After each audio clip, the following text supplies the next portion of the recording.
The Valley schedule in full swing, and that means the rumors of our demise greatly exaggerated. Welcome back to Braves Talk, everybody. For a refresher for everybody out there, I'm the Iceman, Matt Freighton. Across from me in Peoria land, the coach, the OG, Brad and Rick Powell. Gentlemen, it's been so long. How are you? Iceman, we're doing well. Glad to be back at it after quite the hiatus. I think between the holidays, some illness, and just busy schedules, it's been tough to make time to squeeze one of these in. But I'm glad that we're here to do it. And I know that the OG here has been chomping at the bit for quite some time, so he may be in rare form today.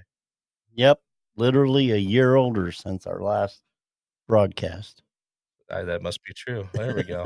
All right, but A go year. ahead. Wait, hold on. A year older. So you're aging like in space, essentially. So you're rapidly. Well, I've had a growing. birthday since the last time we've had a show, Happy so belated Oh, happy birthday. sir! yeah, Mm-hmm. now way up there. Dynamite. You don't look a day over 40, buddy. Thanks. But You we don't do get have any before that, but we do have some exciting developments here tonight. We do have a guest with us. This is long overdue in my opinion, but tonight we are lucky enough to be joined by Bradley superfan Joey Muting. So Joey's with us tonight. So everybody get your coffee ready with Joey in the house. Joey, how are you, my friend? Oh, well, we're going to have some coffee and do a podcast. That's what I say. I like it. Go Braves. It's good to be on, guys. Thanks for having me. It's pretty cool. No, it's a real pleasure, man. And I know we've talked about it for a while, and glad we were able to make it happen, especially on such short notice, which was awesome. Um, and so I am curious. I think we've asked everybody, and I'd like to ask you as well. So, kind of give us a little bit of background on your journey to Bradley basketball fandom, how it came to be, and just kind of a little background about you on that side of things. Yeah, so I had some family that went to Bradley University, so that's kind of how I came to know Bradley. When it was time to apply for colleges, I applied to two colleges, Bradley and Lewis University, which is in Chicagoland, Romeoville. Got accepted to Lewis, was all good to go. And then out of the blue, Bradley called, said I was accepted, and there was no discussion. It was, I'm going to Bradley, that's it.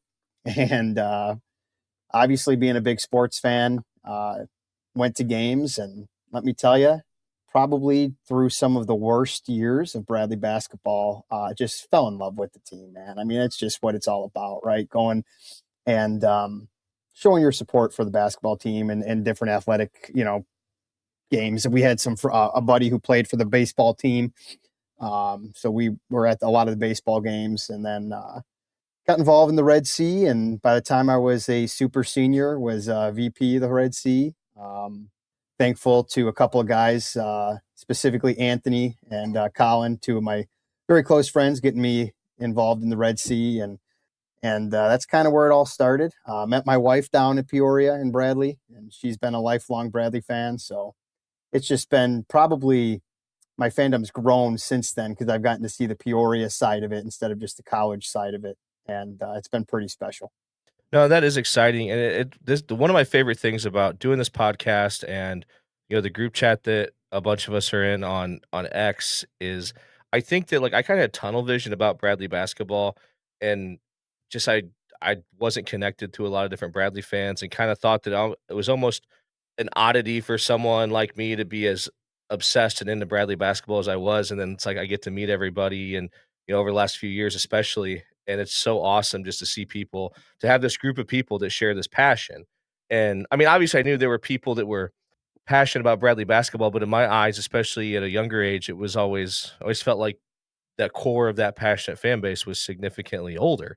And so to realize there is a large group of young people that are very passionate about Bradley has been a lot of fun for me, and it has to be so rewarding for you, other people that went to school around the same time as you, to kinda have your fandom start in a way when the team was really, really struggling, and see it grow to where it's been. Because for me, it's been different because I grew up, going to games through the mid-90s when the team was really, really good, and then, obviously, not too long after the Sweet 16 year, things, fell off, and we had a dark decade or so, and then now, we are, I would say, back where Bradley basketball should be. I mean, there's room to grow, but we're there.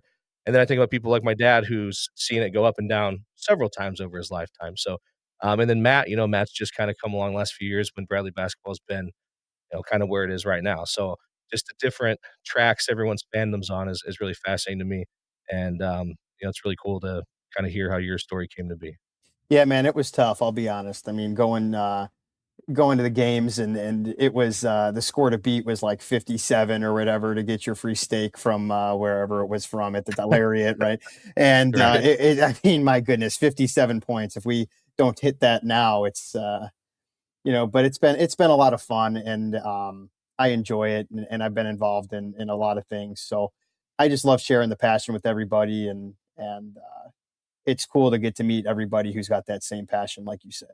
And speaking of super fans, Rick, Yes, sir. you haven't said a word yet. Come on, buddy. Well, no, Bradley. So Bradley. a well-controlled mute button is Yeah. That's Yeah, right. they wish they had it here in real time today. But anyway, the Bradley fan base it's a fun, it's a very high basketball IQ fan base too, for the most part, and especially the older side. It seems like anyway. But it's just this is, I mean, for me, I'm following Bradley basketball. It's just been fun. Totally. Honestly, I think that as a fan, it's good to go through the ups and downs and the cyclical nature of a program or a team or whoever, because I think that in times like this, it allows you to appreciate it when you've seen how bad it can get or you've seen close to the bottom. And I think that this fan base right now is in a good period. But Brad, you've talked about all the bad years. And I think that when you see what has happened over this success or the success that's been had over the Wardle time, you remember back to those times where they weren't very good, right? And I think that that's extremely important for any fan base. But I think a tight-knit group where this is like the pro team, I think it's even more important. Oh, absolutely. And I said it here before the Drake game happened, the season finale to win the regular season a couple years ago. I remember saying that I never thought that Carver would ever sell out for a Bradley game again. It just seems like such a pipe dream at that point in time. And to see that happen was so awesome.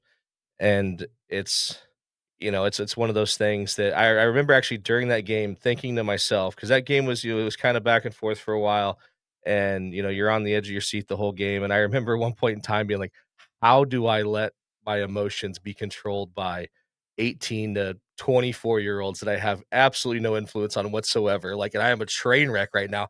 I'm like, why do I like sign up for this sort of thing? And then as the game ends and you have that, you're able to celebrate the victory. I'm like, this is why you invest so much into these moments, from an emotional standpoint. Yeah, Yeah, well, Tuesday night was one of those tough ones.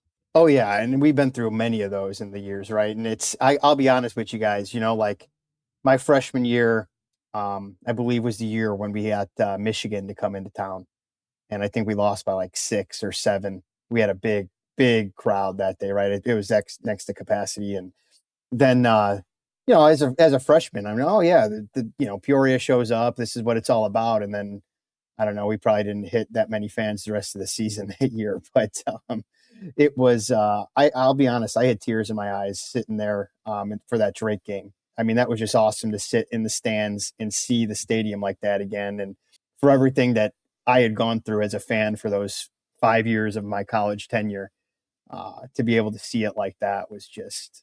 I just, like I said, I had tears in my eyes. It was beautiful. Yeah, I love stories like that personally. So, but gentlemen, it's been what, 2 months since we've been at this, and the Braves have been a little bit busy. But I want to say this before we get into it, because obviously you guys have been following, and I try to follow in the chat. But 7-3 in Valley play, 14-7 overall. And I would say that given the up and down nature of just the chat and how you guys have been like on drug benders, up and down, up and down, up and down, all things considered, considering the volatile nature of this team, the inconsistent nature of this team, being 7-3 in the Valley and in third place, honestly, it could be a lot worse. yeah, big time. Could be worse. And the frustrating thing for fans, and I know, there's a lot of times that we're, through a game, game conversation as we're having it on our chat. A lot of times it could really sound like we're being super negative and picking on this player, that player. But we all love each and every player. We love the coaches. We love the effort that's being brought out there. But sometimes we'll question, okay, man, that he's not bringing the effort. And Wardle has said this is going to be an up and down team. there's some inconsistency with the few players that are, we had as fans thought would come in and be better, be more consistent than they are. They've shown flashes, and especially the two transfers in AJ and Alex. One we call missed the first half. Now, I don't know if we can call him missed the first half or not anymore. Now looks like maybe second half.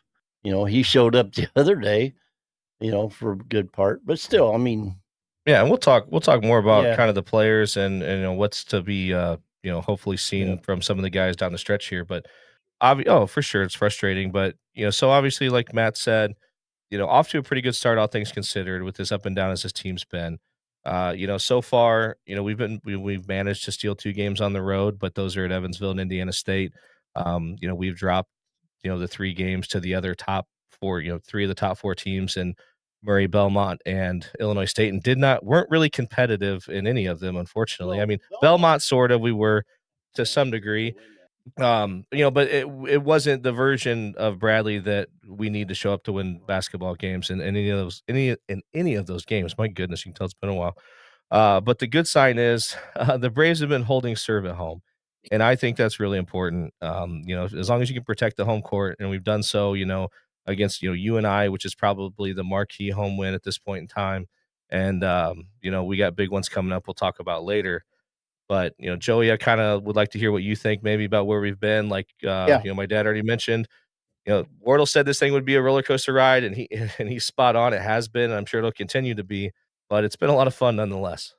Yeah, I think we've talked about it in a couple of Braves talks in the past here, where we knew this was going to be kind of a year where we needed to be a little bit more patient, I think. And as we've talked about, right, it's easy to say like, oh, we've been negative, we're attacking on some of these guys, but the standard has been set so high to where these laxes in defense, or maybe not making the extra pass, or maybe making one too many passes, it seems like we're a step slow at times, and that really, I think, shows up on the road, right? When you're on the road in a tough environment, and we've played in some tough environments. Let's be honest. I mean, it's not easy to travel down and play, Belmont and Murray pretty much back to back in 3 days, right around the beginning of the year. It's not easy, right? Going to ISU, it's always a hard game, right? For years we've kind of been saying, oh, well, this is their Super Bowl type game, right? And it's never an easy game. It seems to be when those two teams go at it. And now that they're somewhat relevant, I mean, they're starting to get more fans into their arena now too. So yeah, they're hostile environments, and that's where I like what you said, Brad, about we're holding our own at home. Carver has a home court advantage, and it rears its head, right? And a couple nights ago, it just seemed like the crowd wasn't getting into it, and we didn't give us much to cheer about. So I'm not going to say it's on the fans. Right. It's like the crowd sits. We want the team to give us something, to where we can get up. But then as soon as we start getting up and getting into it, something will happen and take turnover wind or out something. of the sails. Yeah. Well, like you said, the standard's been raised, right? And I think that as much as people, and don't get me wrong, there's certainly some like unwarranted negativity out there, no doubt about it. But the staff, and Wardle, they've set the standard, they've set the bar, and I think that as a fan base, what I feel is I'm like, man, like you have to earn the support in the moment. You have to really earn the support of the fan base. Mm-hmm. And once the fans feel like you're really putting forth the effort, they'll get into the game. But like if they feel like you're just out there going through the motions, like they're gonna be quiet, and no one's gonna get out of their seat and whatever else. And like you said, it was like that a lot against Indiana State until they finally showed some life in the last 8 minutes or so. They got us into it with 6 minutes to go, and we were into it for a full 6 minutes. And and hopefully they learn something from that. The team, we hope. We've said that several times this year. But earlier, the SIU game at home, I happened to be there, and that one seemed like the crowd was just kind of there, and then all of a sudden we got into it, and we took off. And Carver has such a home court advantage, and our fans, when we go on the road, I was blessed to go down to the tournament down at Disney World, as I got the shirt on now. But Man, it was loud, and you could tell it was loud, and it sounded loud on the broadcast from what I hear, and it made a difference at times. I think it really did, and the crowd feeds off the players, and the players feed off the crowd, but there's got to be that mutual back and forth, right, between the two. Rick, like you said, sometimes we're getting into it and turnover or offensive foul or just some sort of play that, once again, a big three, that we give up because we're rotating, poorly. It's just one of those things. Once again, I'm going to keep saying it. It's more of a patient year, and it stinks to say that, but we have some young Some players of us to taking be their patient. strides. Yeah, we've Yeah. we've had some young players that have taken strides, and we've had some vets that have left something to be desired a little bit too. So, I still don't think we've played a complete basketball game this entire I don't season. think so.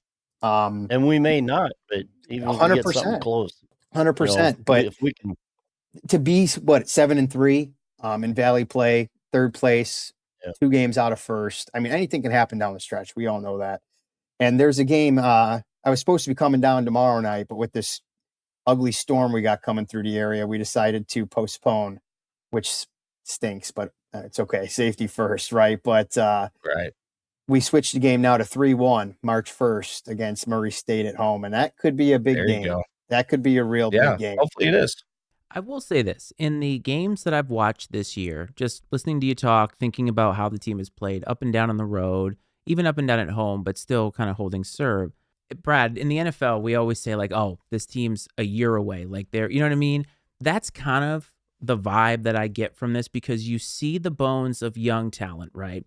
And you see the potential at times, but being able to tap into it in a consistent way is something that teams that are ready do. And it feels at times like they're not quite there yet, that they're a year away. And is that a fair assessment of what we've seen? It's a fair assessment. In a It's a way. fair assessment. Like it's a fair assessment in a practical sense or whatever, but or in theory, I should say.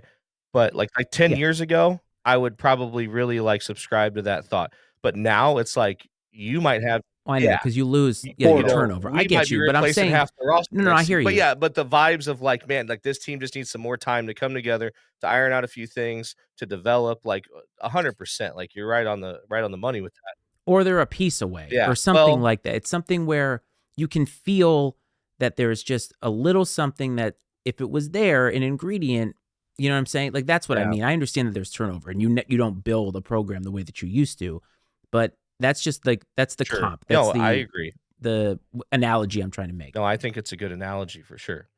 Well, and the other And thing yeah, too, when you think about it, I mean, think about last year, right? Last year we had the starting 5 pretty much played together for 3 years, right? And now we got a yeah. starting You don't 5 see that anymore. it's Yeah. not really okay. I'm going to throw it over here because I know Darius is going to be there on the screen, right? Or I'm gonna go here and Darius. The ghost screen play is just so good, right? When you think about how many games we've won, and we don't have that kind of chemistry on this team right now, it seems, right? And it could happen, it could not happen, but you got to strike when the iron's hot because you don't know what next year is going to bring. I mean, Wes is positive as always. And I think that's true. Like this team can play well enough to beat anybody on any given night, but they Oh, could yeah. also play poorly enough to lose to anybody on any given night. And that's how we talked about this roller coaster ride. And we just got to hope it's going in the right direction when it matters, and hope we can, keep it together enough down, across these next 10 games to put ourselves in a good position to do some damage in St. Louis. And I think that that's what the expectation should be. We should be a top 4 team that has a chance to make a good run at Arch Madness. And so, kind of talking about that, as far as what's going to contribute to that, I'd like to talk a little bit about, and Joey, I'll throw it to you first, being our guest. Kind of, what are some things you've seen as, or some players that you think are real bright spots so far? And I think that a lot of the players are going to kind of fit into both these next couple categories in a lot of ways. But what's really stood out to you this season so far, as like really good things you've seen from players that you've liked? Yeah, well, obviously, we'll start off the rip with what is it, Jaquan Johnson? Now they kept saying Jaquan on the broadcast the other night. I don't know how they're saying it, but Bully's been a bright spot, right? I mean, Bully's been what's he averaging 18 points a game, around there, and he definitely is improved at the free throw line, which is huge. I mean, he's shooting closer to 80% now, I think, for the season from the free throw line, where he started out maybe closer to 40, 50%. if he's going to get to the rim and get the contact, like he's got to hit those free throws. And I think that it's been a real bright spot here in the past couple of games. I love that he's got this range from three this year. We saw it in spots last year, but to see that he's not afraid to take the three this year is huge. I think he had a couple big ones against Indiana State the other night that kind of got us back in the game. Love Montana Wheeler. He's my guy right now. He brings a spark when he's in. Obviously, he's a freshman and he makes some freshman mistakes at times, right? But he's been a huge impact, I think, coming off the bench. And then really, you know what? I'm going to say it, and go ahead and call me Rick, OG, whatever you want. Yeah, it's easy to rip on him, but Meta's been playing some pretty decent defense here. If he can keep that up, I think we'll be good. I'd like him to finish a little bit more on the offensive side, as I'm sure we all would. The other night was kind of a little bit of an anomaly from the offensive side because, I mean, he has missed a couple alley-oops, but he was 0 for 7 Tuesday. Yeah. And I don't see him doing that often. There's something, and it's either in the alley-oop or the pass to him, or because to me it looked like from where I'm sitting, it looked like he was releasing the ball to the rim when he was too far out. He needed to get in a little closer in a lot of those. And I still think him and you both tend to overpower the ball when they're, do a quick turnaround instead of kissing it off the glass. Yeah. They both kind of throw it up way too hard. We'll have to get you into the gym so you can show these guys how it's done. I was actually going to say that, Brad. I was actually going to say, I imagine you got a nice little baby hook. Who needs like the, what is it, the Wardle basketball camp over the summer? We'll just go to OG's. OG's basketball camp. I would. Big man camp. Absolutely would. And then I'll just end up with this one here too. When Timo drives, man, it is just such a different player. He's kind of silky smooth on his way on that cut for a layup. He did it a couple of times last couple of games, and it really kind of opens things up if he can stick to that, because he's not been hitting the three. He looks quicker this year than he did last year. That's it. That's kind of where I'm going with it. Yeah. So I mean, that's my my take there, right? I mean, I think those are the kind of the standout moments, I think, from this squad for sure. Yeah, and I think 100%, right. I mean, Dad, I assume you'll echo a lot of those sentiments, but anything you'd like to add to what Joey said? Yeah, because I was talking with Brad earlier. We were talking about the consistency of players, and right now, you ask me who I think is the most consistent player or players on this team right now. It's Timo and Bully. I think you can expect what Bully does game in, game out. He's going to give you that effort, and Timo's the same way. I mean, he's bringing the effort.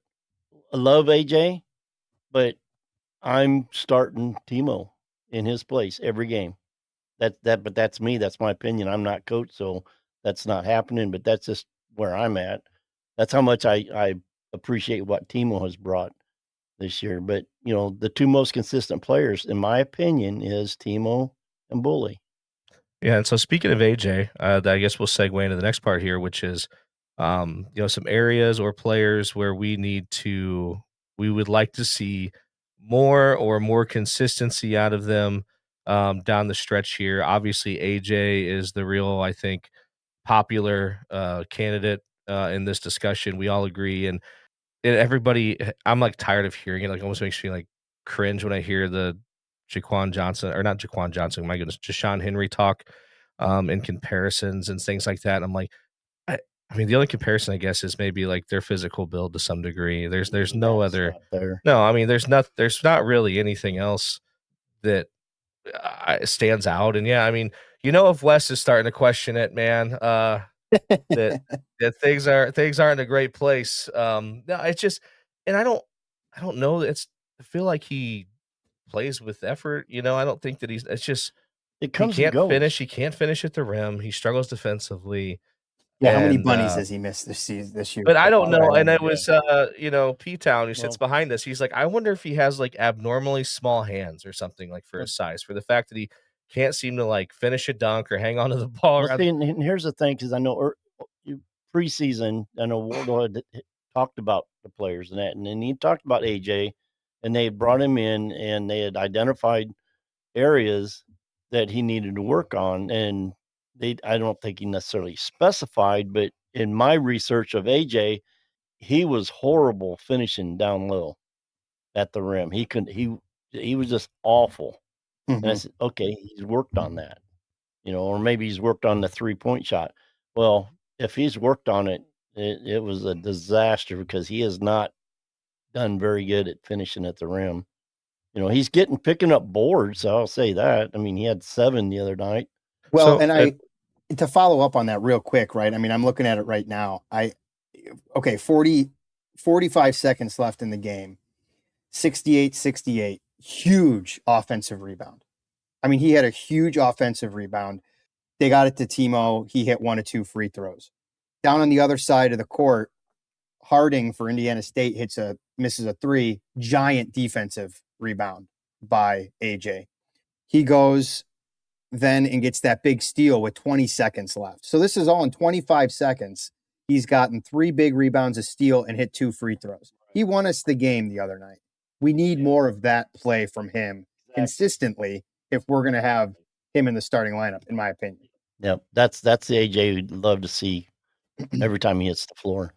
Guys, he's bringing stats and actual facts. Like, he may be there's too no good room for for this that show. here. No, that's Seriously. great, Joey. No, that's I honestly need conjecture. I need speculation. Come on. no, that's We love it. I think that that's great insight though, because we've seen it right in little spurts, and it's like, why can't we just be more consistent? And Wes asked like what justifies playing him, and I know this is probably the the whole like we don't talk about this, we don't whatever, but like I don't know how much he's making. You know what I mean? You wonder if that dictates some of these things, unfortunately, to some degree. And it shouldn't. And I would imagine that Coach Wardle would say the same. And I know it's kind of a taboo topic to talk about, I feel like, in some ways. But it's like in the pros, if you're paying a guy, you want to play him. You want to see you want to get what you're paying for. Yeah. And you're not gonna have an opportunity to get that if he's out on the floor. 100%. And I guess by benching him, you're just admitting defeat or that you were wrong in your evaluation. Yeah. Which is tough for people to do. Well, Wardle doesn't seem like the guy who would do that. Like, how they say your worst employees get rewarded with no work and your best employees get more work? Well, I think it's the opposite for Brian Wardle. It's like, hey, we're paying you to be here. We're paying you to produce. You're going to continue to go out there until you start to produce. Like, I don't. Like we're not letting you off the hook type of thing. There was that. Was it a two game stretch that he didn't start? Yeah. And they did bring Timo in after a very bad low effort game from him. And a I few do other almost players, wonder as far as if that he goes. would fit better coming off the bench. That's what I. That's why I even said that about Jay Sean. Okay. Jay Sean was far better coming off the bench than he was starting. Yeah. And I don't understand. I don't get what the deal is, but whether you start or not, and it doesn't matter who you start. It's how and who finishes. Yeah.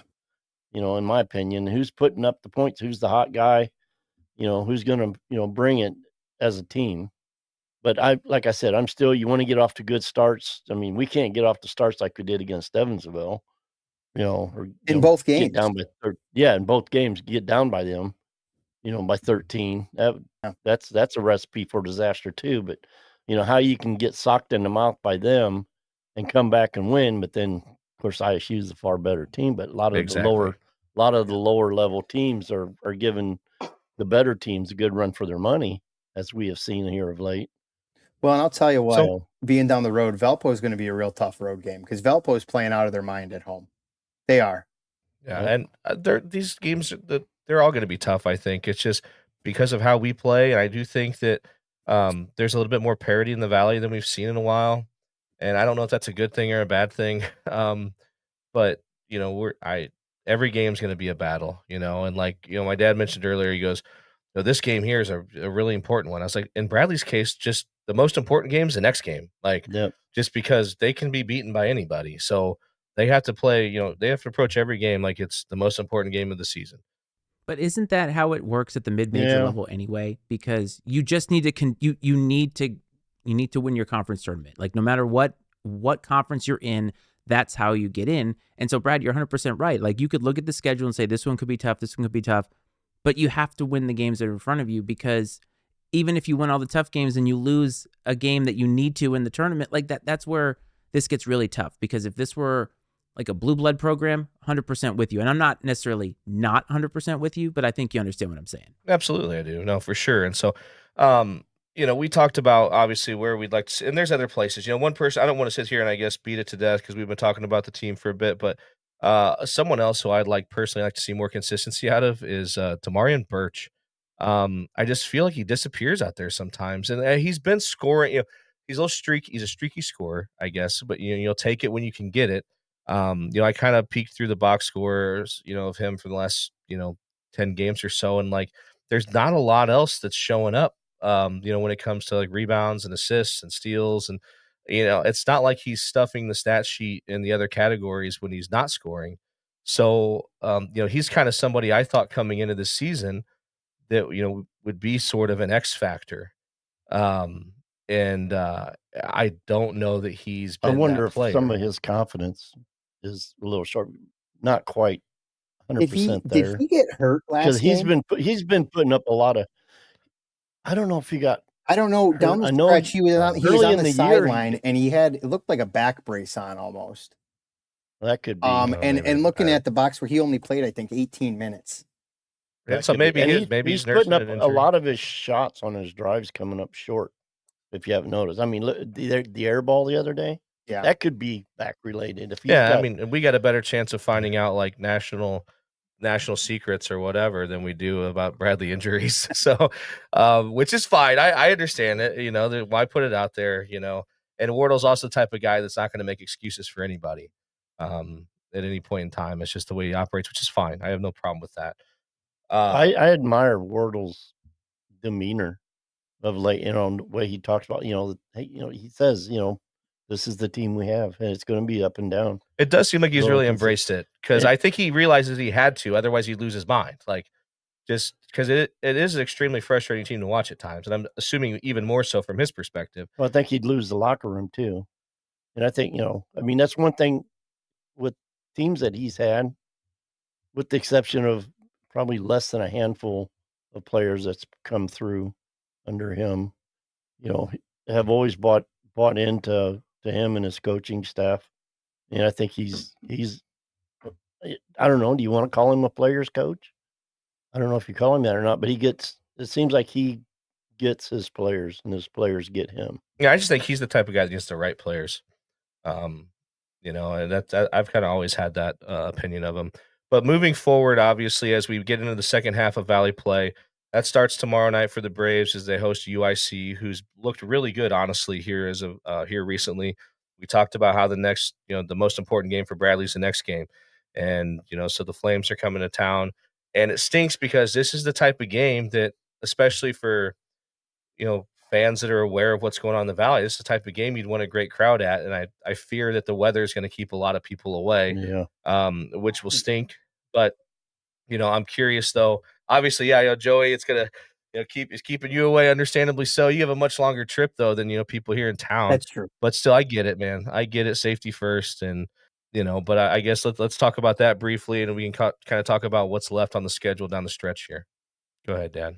Oh, well, UIC is a very good team. They're very deep. They played 12 players total against Evansville the other night.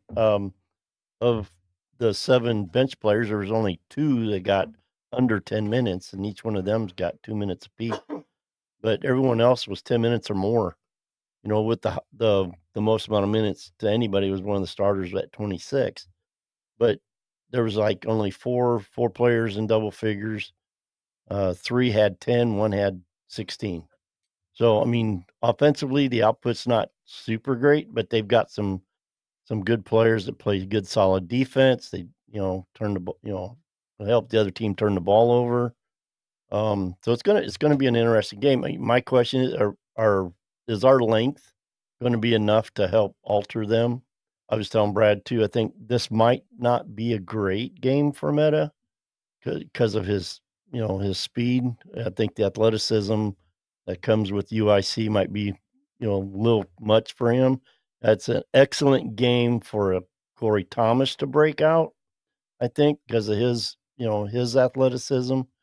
It's can he play with the confidence he needs to? I wish he'd stop throwing up some of the ugly threes he does, but if he makes them, it's great, and if he doesn't, it's like, why'd you do that? But he needs to rebound. AJ needs to rebound. It's going to be a nice battle with their point guard. Can't remember his name. Doesn't matter. Yeah, it doesn't matter. The guy that had the 16 points, he's like 6'3", Bully's what, 5'11", 5'10", something like that. But it's going to be an interesting matchup if they're the two that match up against each other. But it's going to be a very exciting game. I mean, we got to play.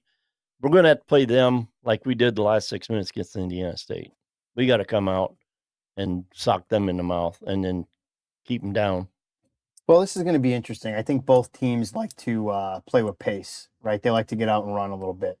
The other thing that I look at with this is, we pride ourselves in steals, right? We lead the Valley in steals, all this jazz, right?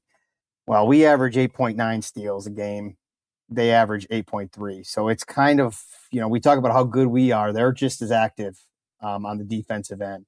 They played Murray State very well. I think they only lost by like 5 or 6. Mm-hmm. They played UIC, or played Illinois State real hard on the road. They ended up winning in overtime.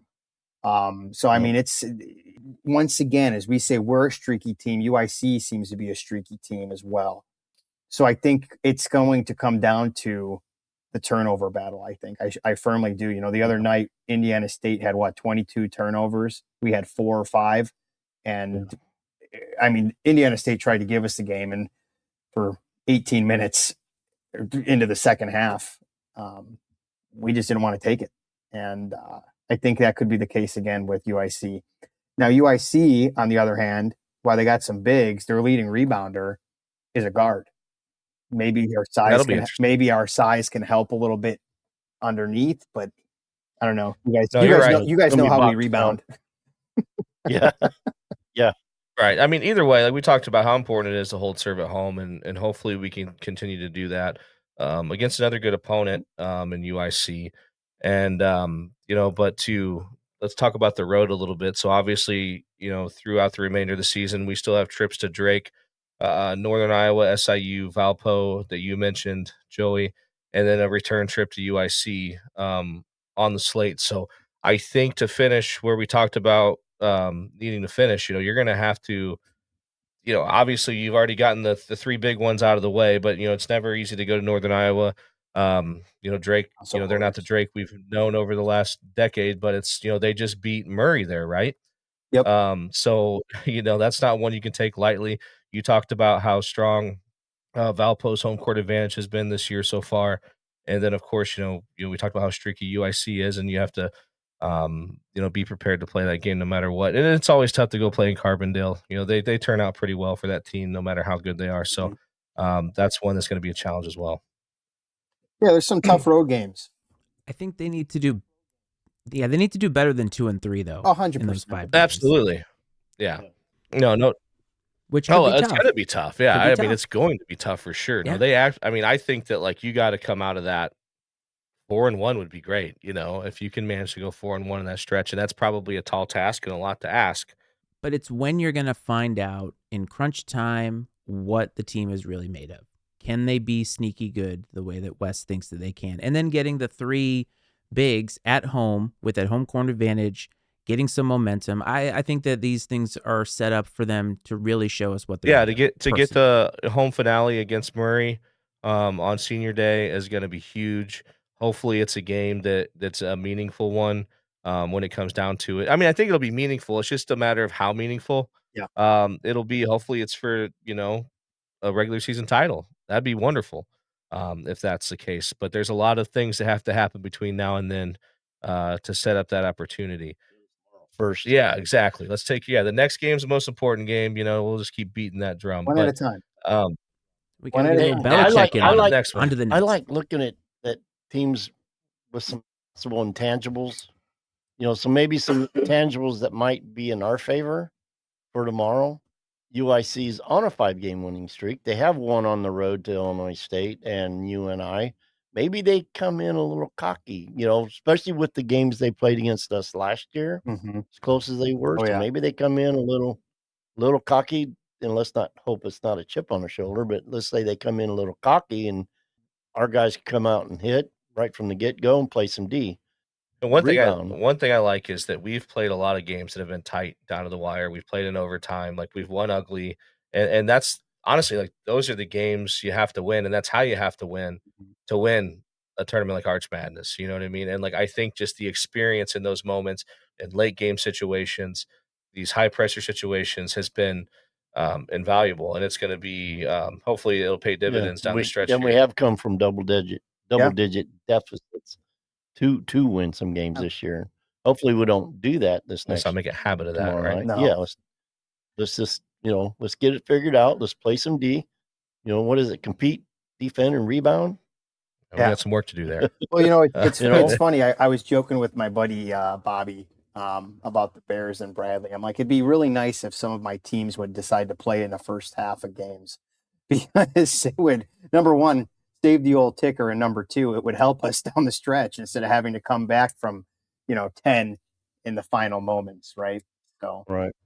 It's funny you say that, Joey, because I had somebody tell me about Caleb Williams, how he's a great fourth quarter quarterback. And I said, you know what I like? A great third quarter quarterback. I like a guy who comes out guns blazing in the third quarter and then just has to hand it off in the fourth quarter. It saves everybody a lot of time, saves everybody a lot of stress, a lot of headaches, and that generally wins You know what I the like game better for at you. quarterback? Guy that plays first half and maybe the first series of the second or the third quarter, then he sits the rest of the game.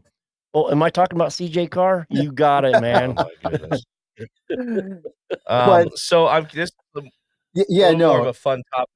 Go ahead. No, I was just going to end it with, I think it's going to be crucial, as we've talked about. It's about Bradley. It's not about anybody else. And if we play our game Yeah. out of the gate, we're going to be okay, right? But we got to get off to faster starts. And I think the team knows it, coach knows it, we know it. And I firmly believe, I think down the stretch here, we're going to be playing some of our best basketball. Yeah, I mean, history tells us, right, that that's gonna be the case. I mean, Wardle's teams get better as the season goes on. I'm sure that's not a unique concept across sports in general, but, like, it's, we've said earlier, you just said it, it's about Bradley, and that's just it. Like, it's not so much about, like, we talked about, Dad talked about the matchups a little bit and so on and so forth, but really, like, it just comes down to, like, what version of Bradley's gonna show up, and, hopefully it's the version that we saw the last 6 minutes the other night. It's just we see it for a little bit more than 6 minutes. Yeah, that'd be nice. Yeah. A little bit longer, a little bit longer. So, gentlemen, before we get out of here, Rick, you have one thing that you have to do. We need to resurrect the tradition. I need a meta stat line.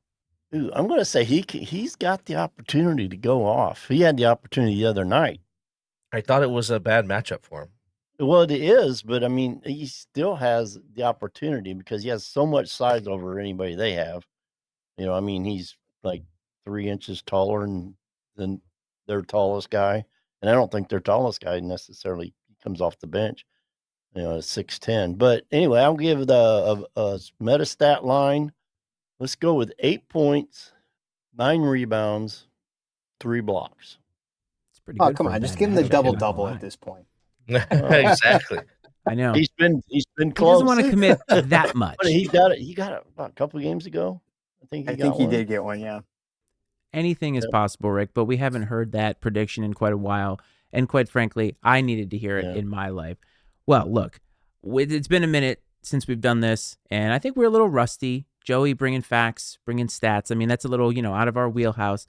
But at the end of the day, it's nice to be back with you guys. Joey, before we sign off here, I'm going to give you the floor to talk about anything that you want to hype us up or whatever you got going on. So we appreciate your time, but this is your minute. Well, first off, thanks, guys. I love getting a chance to talk Bradley, as we all know. I'm excited here for the last couple of months, man. We're going to be bringing, I think, some good tweets here down the stretch for our coffee and AI kaboom images and all that stuff. But we're pumped. We got a good amount of games we're going to as a family down the stretch. We're hitting the UIC game. We're hitting the Valpo game on the road, both of those. We're going to be down for ISU in February, and then that last game. Going to Arch Madness, got the hotel. We're all set. We're ready to go. Man, I'm just excited to share this with everybody, and and hopefully we can all continue to have some coffee and find a way to win basketball games. That's where I'm at. We have got to make this happen. A coffee cup for you. And I think we need to get some Braves Talk coffee. What do you think? Do you have any roasters you might be able to work in there? We can get a little bit of a, what do you think, a dark roast? I mean, no, I recently learned dark roast has less caffeine, so I don't give me the medium roast. I don't drink coffee for the caffeine, my man. It's just good shit. That's why I drink coffee. But then again, that's what all addicts say. Right? You're not So, wrong there, man. But yeah, it's been an awesome basketball season. We had a lot of fun down at ESPN Wide World of Sports as a family, getting to see that tournament, getting to meet a lot of really cool people down there. It was awesome that Wes and his family were able to join us for the Bradley game down there. They came down as well, and they got to see Bradley for a game and a couple ISU games for Amanda, Wes's wife. So it was all good, man. We're enjoying it. We're having fun, and hopefully we can see a lot of you guys down in St. Louis or across the various games down the stretch. We need our fans big, and man, well, go Braves. Fuck Yeah. Drake. There it is. Absolutely, man. Like, it's no, it's great, Joey. Thank you so much for, taking the time out to join us, and I'm Yeah. sure we'll do it again sometime. No, it's been a lot of fun, and I'm hoping I think I'm in the situation again this year where the only opportunity I'm gonna have last year, I wasn't sure if I was gonna be busy. Now this year I'm pretty confident I'm gonna be busy.